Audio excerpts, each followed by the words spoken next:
Bonjour tout le monde, bienvenue pour ce webinaire en collaboration avec Simpass, où on va voir comment déclarer ses impôts au Luxembourg. Je me présente rapidement, mon nom c'est Patrick Malger, je suis cofondateur de TaxX.lu, TaxX.lu qui est en ligne maintenant depuis 2018 et qui permet à chacun de faire sa déclaration d'impôt le plus simplement possible. On est également donc partenaire de Simpass et donc en tant que membre Simpass, vous pouvez profiter d'une remise de 20% sur votre déclaration d'impôt. À la fin du webinaire, je vais en dire un peu plus. Donc, qu'est-ce qu'on va voir aujourd'hui? Tout d'abord, on va s'intéresser à pourquoi faire une déclaration d'impôt au Luxembourg, pourquoi est-ce que cela peut être bénéfique. Ensuite, on va parler des déductions qui vous permettent en fait de réduire vos impôts. On va voir également de quels documents vous avez besoin pour remplir votre déclaration d'impôt. Et au final, on va voir rapidement comment on peut remplir cette fameuse déclaration d'impôt. Donc, on va commencer un peu plus technique, mais n'ayez pas peur, on va le faire de la manière la plus simple possible. Donc, en gros, la fiscalité au Luxembourg, comment ça fonctionne? En gros, on peut dire qu'il y a deux étapes. Donc, tout d'abord, il y a la retenue à la source. Donc, par exemple, sur votre salaire, c'est votre employeur qui s'en occupe. Et à la fin de l'année ou l'année qui suit, vous pouvez faire une déclaration d'impôt pour en fait régulariser cette retenue à la source. C'est-à-dire que si il y a trop d'impôts qui a été retenu, vous profitez d'un remboursement. Si l'impôt retenu n'a pas été assez élevé, alors il vous faut encore payer des impôts suite à votre déclaration d'impôt.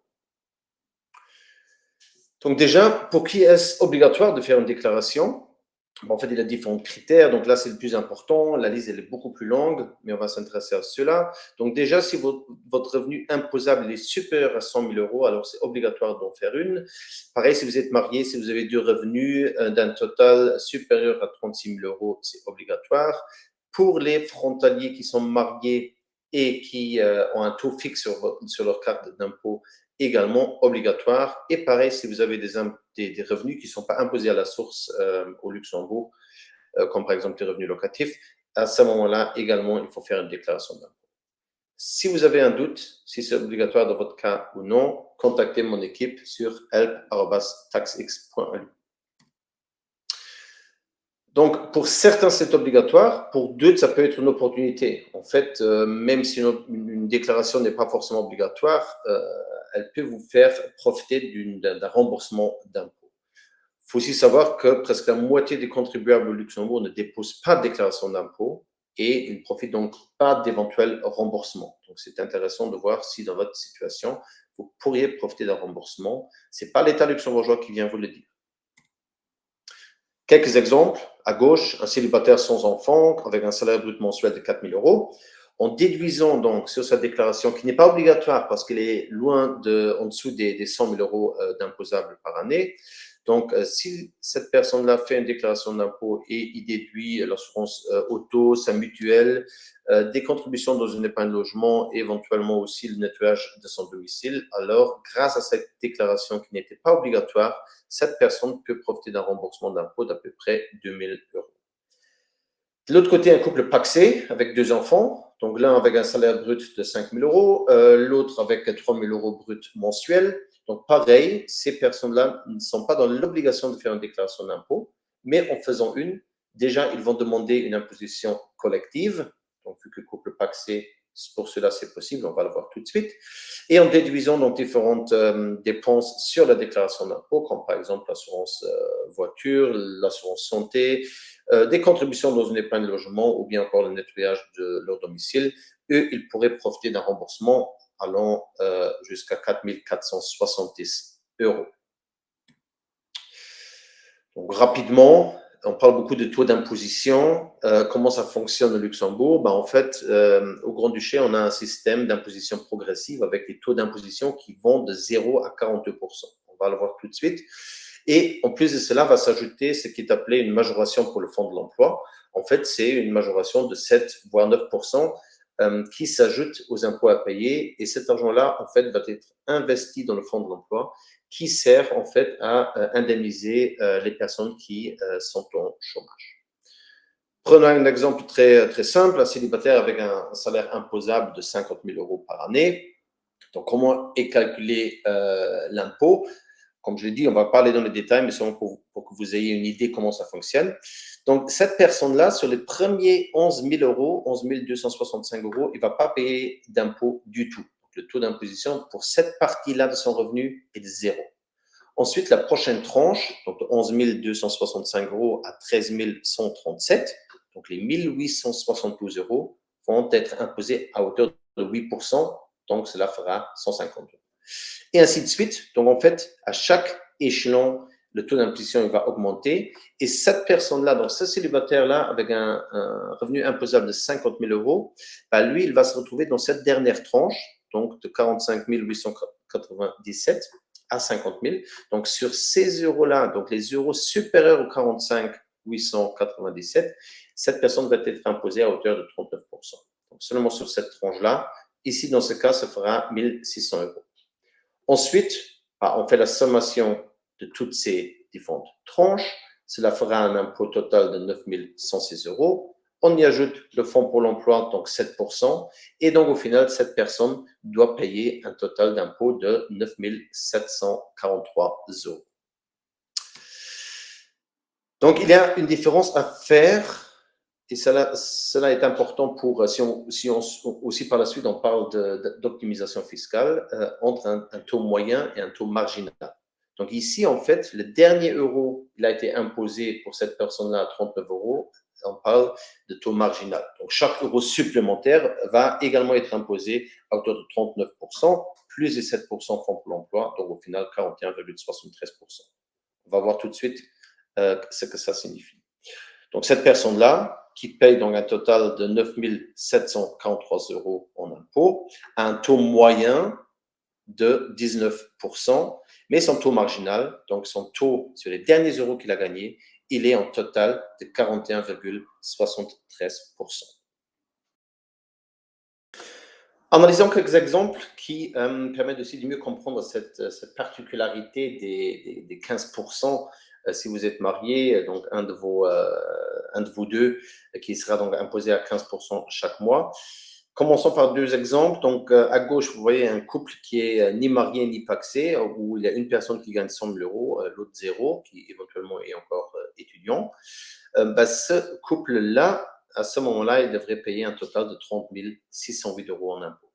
Si maintenant ce couple était marié ou pacsé, avec la même situation de revenus, à ce moment-là, en fait, le revenu imposable va être le même, mais vu qu'il y aura la classe d'impôt 2 qui va être attribuée à ce couple-là, l'impôt total à payer ne serait que de 19 487 euros.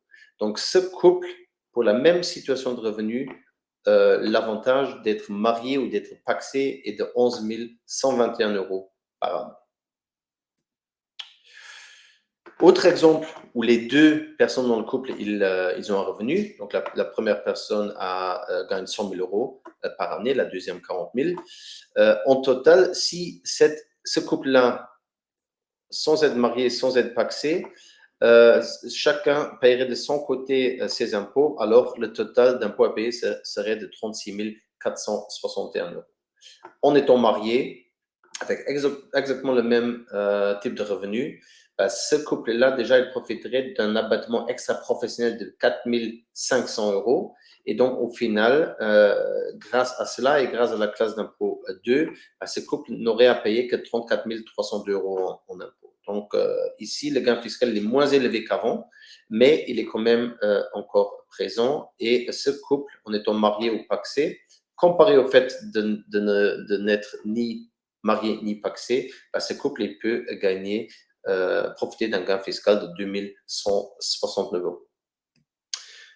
Ensuite, la question qui revient souvent, que nos utilisateurs nous posent souvent, c'est cette fameuse deuxième carte d'impôt avec un taux forfaitaire de 15%. Donc, comment cela fonctionne?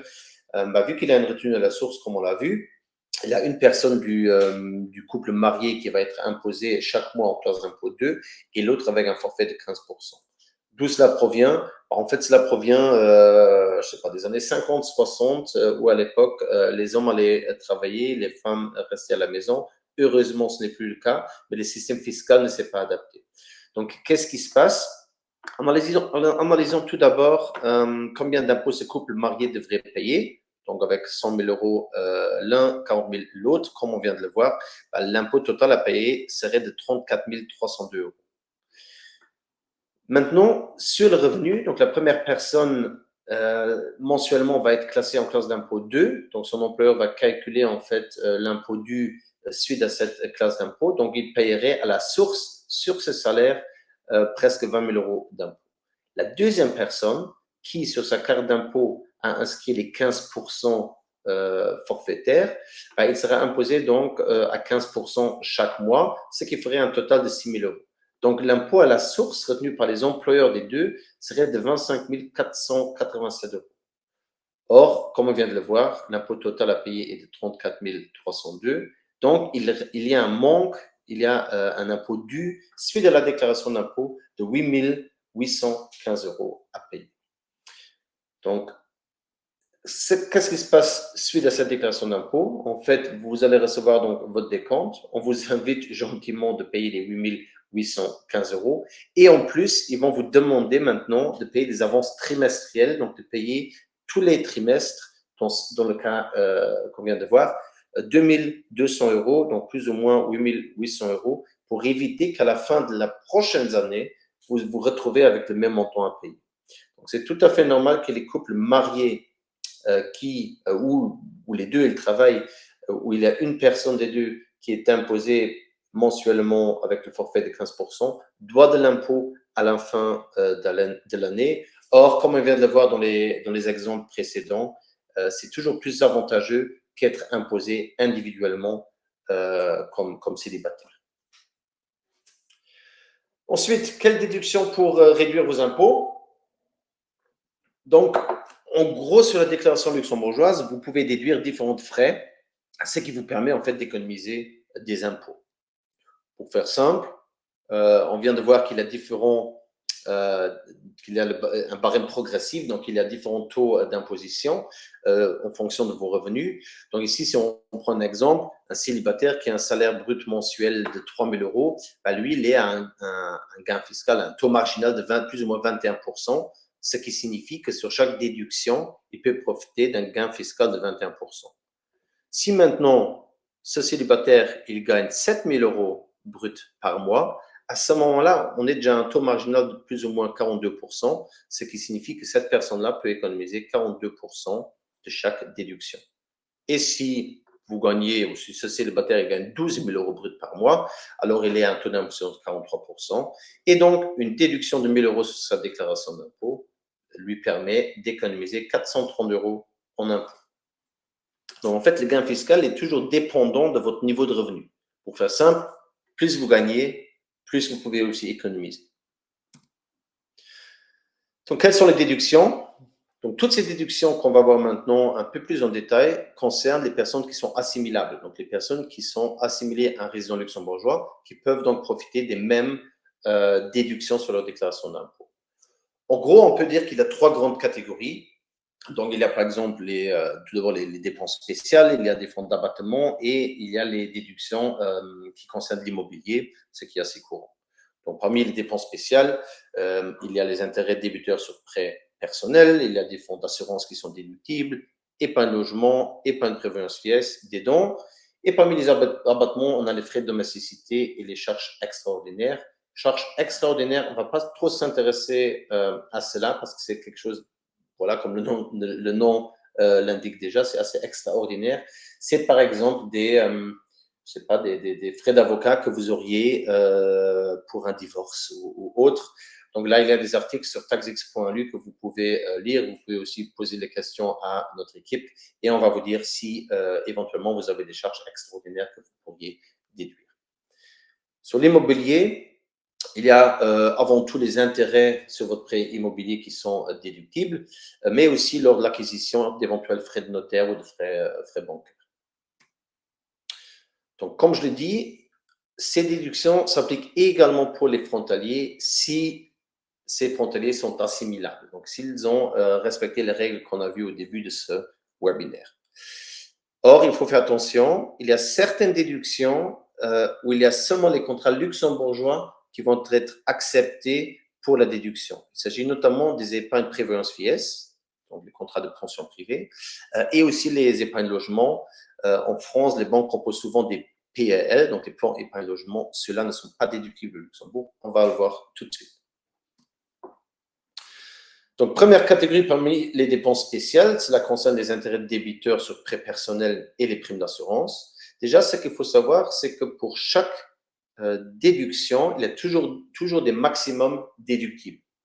Donc, dans cette catégorie, le maximum, il est de 672 € par membre du ménage. Donc, si on prend l'exemple d'un père, d'une mère et 2 enfants, cette famille peut déduire un maximum de 2688 €. Quel est le gain fiscal si si ce ménage-là aurait un revenu imposable de 120 000 €? Alors, en déduisant les 2688 € sur la déclaration, ils profiteront d'un remboursement ou d'un gain fiscal de 1120 €. Qu'est-ce qu'on y retrouve? Donc, d'un côté, les intérêts de débiteurs sur prêt. Donc, il s'agit avant tout de prêts personnels, par exemple les prêts pour votre voiture, mais également d'éventuels intérêts sur votre carte crédit ou des intérêts sur découvert si jamais sur votre compte bancaire vous êtes en négatif. Du côté des assurances, qu'est-ce qui est déductible? En fait, pour faire simple, c'est seulement les assurances qui protègent les humains qui sont déductibles. Si c'est une assurance qui protège des dégâts matériaux, alors à ce moment-là, ce ne sont pas déductibles. Donc, le plus courant, c'est l'assurance voiture, mais seulement la partie RC, donc la partie responsabilité civile, qui est déductible. Si vous avez une assurance tout risque pour l'endommagement de votre voiture, à ce moment-là, cette partie-là ne sera pas déductible au Luxembourg. Sinon, il y a les assurances vie qui sont déductibles ou les assurances complémentaires santé, les mutuelles. Donc, tout ça, vous pouvez le déduire. Et vous pouvez aussi le déduire si ces contrats ne sont pas des contrats luxembourgeois, mais des contrats français, belges ou allemands. Pour chaque déduction, et ça c'est important, il faut toujours prouver que vous avez ces dépenses-là. Donc, il faut fournir des certificats. Au Luxembourg, donc si vous êtes client auprès d'une assurance, d'une compagnie d'assurance luxembourgeoise ou bien auprès d'une banque, c'est très simple. En fait, ces institutions-là vont vous envoyer ou mettre à disposition sur leur site internet les certificats donc, relatifs à vos contrats. Donc, c'est très, très simple. Vous téléchargez et vous ajoutez cela à votre déclaration d'impôt. Si par contre, vous avez des contrats auprès d'une banque ou d'un assureur étranger, par exemple en France, à ce moment-là, il n'y a pas toutes les banques et assureurs de ces pays-là qui proposent ou qui vous envoient des certificats standardisés.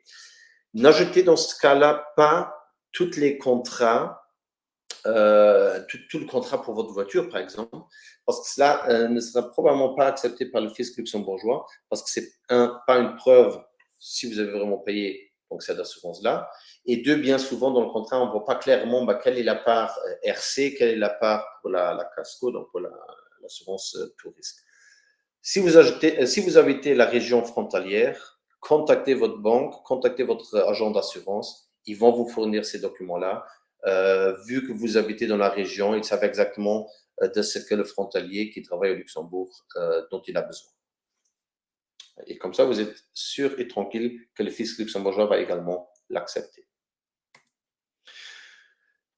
Deuxième type de déduction, c'est l'épargne prévoyance vieillesse. Donc, en fait, c'est un contrat de pension privée que chacun est libre à souscrire.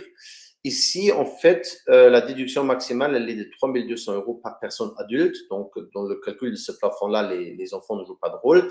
Donc, si on reprend l'exemple du couple père et mère avec 2 enfants, cette famille-là peut déduire un maximum de 2 fois 3 200 €, 6 400 €. En investissant donc 6 400 € par année dans un tel contrat, il pourrait économiser 2 670 € en impôts. Il y a différentes règles concernant l'épargne prévoyance vieillesse. Donc, comme je l'ai dit au début, il faut que ce soit déjà un contrat luxembourgeois pour que vous pouvez le déduire.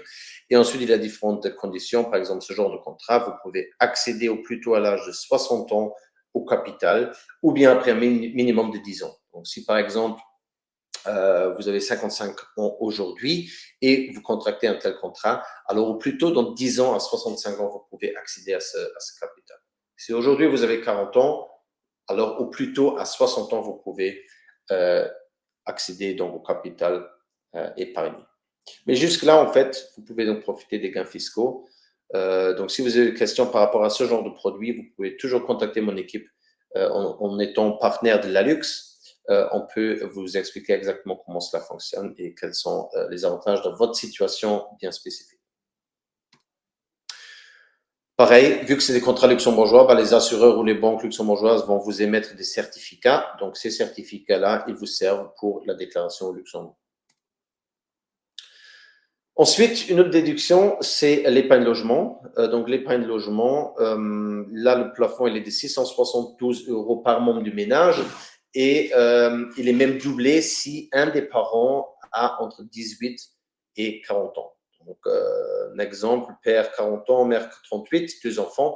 Cette famille peut déduire un maximum de 5 376 € par année et économiser ainsi 2 253 €.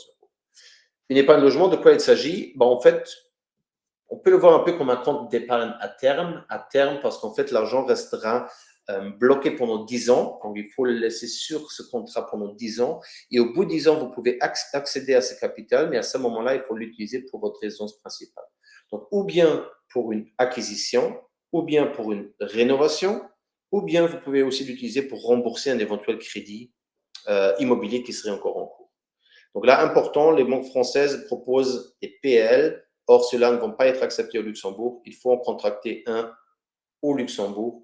Et là aussi, vous pouvez contacter mon équipe parce qu'on est partenaire de Wüstenrot qui propose ce genre de contrat.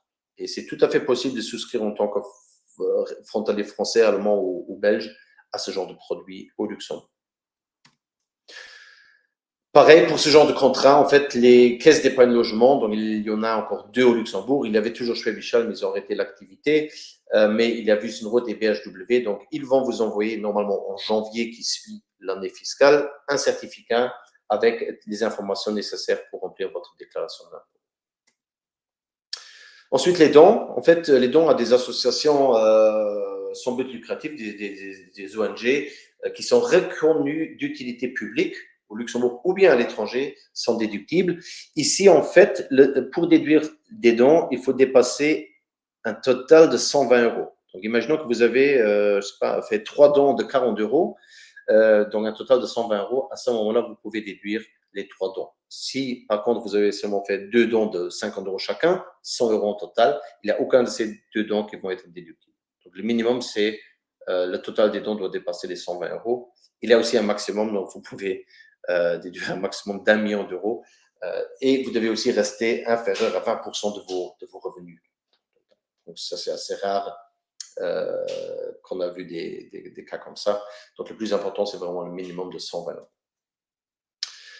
Pareil, les associations luxembourgeoises pour lesquelles vous faites des dons, ils vous émettent des certificats. Si vous n'en avez pas, vous pouvez toujours en demander, ou bien le fisc accepte aussi bien souvent les extraits bancaires, donc qui disent clairement c'est quoi le don que vous avez fait et vers qui. Ensuite, frais de domesticité. En fait, pour les frais de domesticité, déjà de quoi est-ce qu'il s'agit? C'est d'un côté des frais de nettoyage de votre domicile. Donc, ça peut être une personne que vous avez embauchée chez vous ou bien une société de nettoyage qui vient nettoyer votre résidence principale. Mais cela peut également concerner donc, les frais de garde d'enfants, par exemple les frais de crèche, les maisons relais. Et là, en fait, il y a une déduction forfaitaire maximale de 5 400 € par ménage, donc peu importe le nombre d'enfants. Or, dans certains cas, en fait, ce plafond peut être dépassé. C'est vraiment en fonction de la situation individuelle du ménage. Donc, pour cela, sur taxx.lu, vous indiquez tout simplement le maximum de vos frais. Le système va automatiquement détecter si vous pouvez déduire plus ou non. Et en fait, pour les frontaliers français, il y a une spécificité. Donc, si vous touchez déjà le crédit d'impôt français pour cette garde des enfants, alors vous pouvez déduire au Luxembourg que le reste de ces frais. Donc, par exemple, si vous avez en total des frais de crèche de 5 000 €, le crédit d'impôt français est de 2 500, alors la déduction acceptée au Luxembourg sera de 2 500. Indiquez quand même sur la déclaration luxembourgeoise le total de 5 000 €. Le fisc luxembourgeois va ensuite accepter la moitié. Pareil, au Luxembourg, en fait, les crèches ou le centre commun de sécurité sociale, si vous avez une personne embauchée chez vous, va vous émettre des certificats nécessaires pour votre déclaration d'impôt. Ensuite, l'immobilier. En fait, ce qu'on peut déduire, c'est les intérêts sur votre crédit immobilier. Donc, en fait, il y a certaines règles. Donc, après emménagement, c'est toujours seulement pour votre résidence principale. La déduction maximale, elle dépend, un, du nombre de personnes dans le ménage, mais deux aussi du temps depuis lequel vous êtes dans cette résidence. Donc, par exemple, les 5 premières années, c'est votre déclaration 2023. Vous pouvez déduire jusqu'à 3 000 euros par membre du ménage.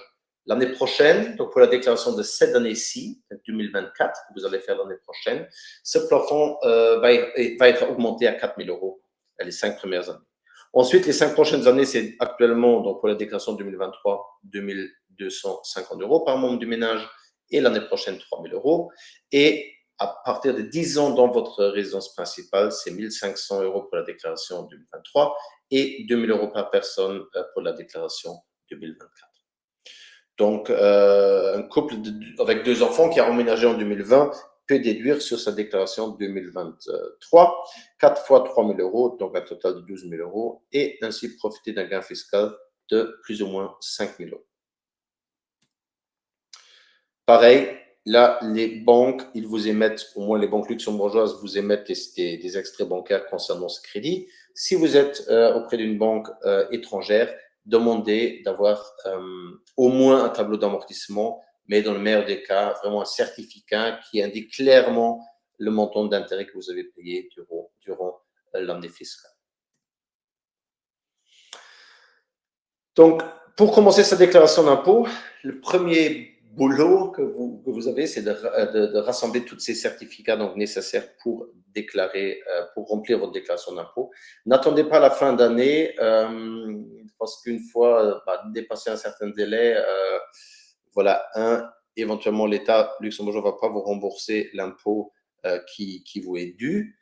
Mais aussi, voilà, en fin d'année, il y a beaucoup de gens qui font leur déclaration d'impôt, donc c'est assez compliqué d'avoir des informations du côté d'éventuellement vos banques ou assureurs parce qu'ils sont débordés à ce moment-là. Donc, n'attendez vraiment pas fin décembre pour vous mettre à la déclaration d'impôt. Comment la faire? En fait, ça, c'est une possibilité. Donc, le formulaire officiel luxembourgeois, il compte 20 pages. Donc, c'est un PDF. Vous pouvez le remplir case par case. Or, c'est assez compliqué. Il faut s'y retrouver. Donc, voilà l'idée, en fait, de Tax.lu. Donc, TaxX.lu, c'est une plateforme qui est en ligne maintenant depuis 2018 et qui permet à chacun de faire sa déclaration d'impôt sans être expert en déclaration d'impôt. Comment ça fonctionne? En fait, il y a tout simplement différentes étapes à suivre. Donc, tout d'abord, vous commencez une déclaration vide ou vous pouvez même, si vous avez encore le PDF de l'année précédente, uploader ce PDF et commencer la nouvelle déclaration pour 2023, donc aujourd'hui. Ensuite, vous importez tous vos certificats fiscaux. On a une fonction qui est appelée Autoscan qui va reconnaître quasiment tous les certificats fiscaux luxembourgeois et aussi, entre-temps, une bonne partie des certificats de la région frontalière, s'il s'agit de certificats standardisés. Ensuite, vous vérifiez le tout et vous complétez tout simplement les données en étant guidé étape par étape. Si vous avez des questions, il y a notre équipe service client qui est à votre disposition. En fait, à droite, en bas de Tax, il y a un chat. Là, vous pouvez poser vos questions. Et finalement, vous pouvez télécharger votre déclaration qui est prête à l'envoi. Et très intéressant aussi, vous pouvez donc voir comment optimiser votre situation fiscale dans l'avenir. Voilà nos 3 tarifs, en sachant que les membres sympas, ils profitent d'une remise de 20% sur les packs plus et premium. Donc, notre pack standard de 59 euros, c'est en fait, vous faites votre déclaration d'impôt, on vous aide si vous avez des questions, donc vous posez vos questions, et ensuite, vous téléchargez votre formulaire, votre déclaration d'impôt, donc ou bien le formulaire 100 ou bien le formulaire 163 et les annexes, et vous pouvez donc déposer cela au fisc. L'option plus, à 79 euros donc pour les membres SIMPAS, inclut en fait un contrôle manuel par nos experts. Donc en fait, nos experts vont vérifier les données que vous avez saisies dans votre déclaration d'impôt et vont vous confirmer que tout est correct ou bien ils vont revenir envers vous s'ils ont un doute avec éventuellement des questions ou des certificats qui manquent. Et en plus, si jamais vous avez donc une différence entre le résultat que nous on affiche sur taxx.lu et le décompte du fisc, Donc, ce pack, il inclut un contrôle du décompte pour voir d'où provient cette différence et si nécessaire, on peut vous aider à faire opposition auprès de votre bureau d'imposition. Le pack premium, donc à 119 € pour les membres SAMPAS, il inclut en plus un appel par visio avec quelqu'un de notre équipe où en fait on va parcourir ensemble votre déclaration d'impôt et si besoin, on peut également vous imprimer et vous envoyer donc votre déclaration d'impôt. Il vous suffit ensuite de la signer et de l'envoyer au fisc. Comme je l'ai dit, en fait, chaque utilisateur sur tax.lu, il va profiter d'une analyse gratuite de son potentiel d'optimisation fiscale. Donc, en fait, le système, il va détecter automatiquement quelles sont les possibles déductions qui sont pas encore, dont vous n'avez pas encore profité et combien d'impôts dans votre situation personnelle vous allez économiser. Ensuite, vous pouvez prendre rendez-vous avec quelqu'un de notre équipe. On peut parcourir votre situation, faire une analyse d'optimisation fiscale et vous expliquer les produits qui correspondent le plus à votre situation personnelle. Voilà, donc je vous remercie pour votre attention. J'espère que le début n'était pas trop technique. Si vous avez des questions concernant votre déclaration, n'hésitez pas à contacter mon équipe sur help@taxx.lu. Et si vous voulez tout de suite prendre rendez-vous pour discuter de votre potentiel d'optimisation fiscale, scannez le code QR, prenez un rendez-vous directement en ligne avec quelqu'un de mon équipe et on va faire le tour de votre situation fiscale. Merci pour votre attention. Merci à Simpass pour me donner l'opportunité de vous présenter rapidement donc ces informations sur la déclaration d'impôt. Et à bientôt. Merci.